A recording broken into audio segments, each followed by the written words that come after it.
ايه؟ سكرها زياده؟ ماشي حاضر. في ايه بقى؟ دي بقى البليله، نعملها بالقمح طبعا. طبعا دي اكله شتويه ولازم تبقى موجوده معانا في الشتاء، اساسيه يعني.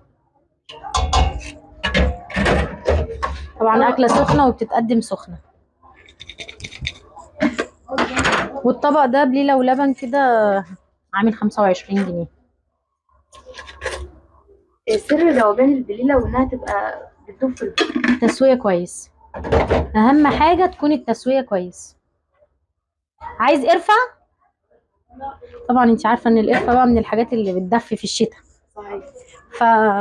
فاهم حاجه في تسويه البليله انها تتسوى كويس علشان خاطر تقدميها بشكل كويس.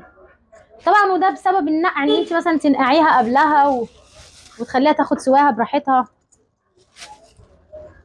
بصي، والنظافه في كل شيء بتطلع حاجه كويسه.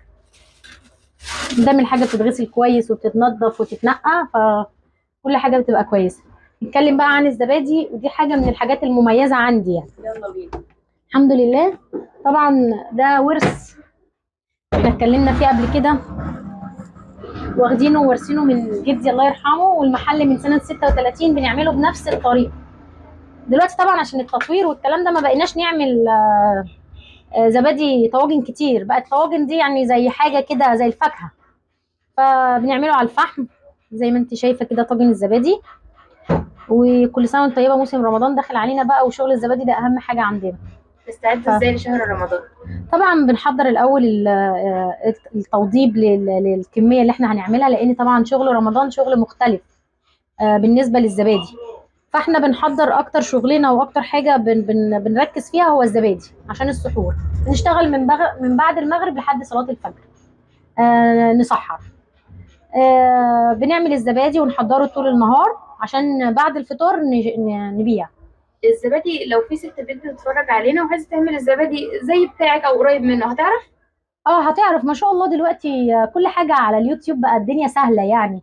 طريقه الزبادي بقت طريقه سهله، بس احنا بنقدمه بياخد تسويه اكتر. عارفه اللي هو بتسوي على نار هاديه، فاحنا بنسوي على الفحم. فاحنا بنستمد الحراره عندنا هنا من الفحم. الحضان بتاعنا تسويته من الفحم، فده ممكن ياخد من 6 ل 8 ساعات في الشتاء.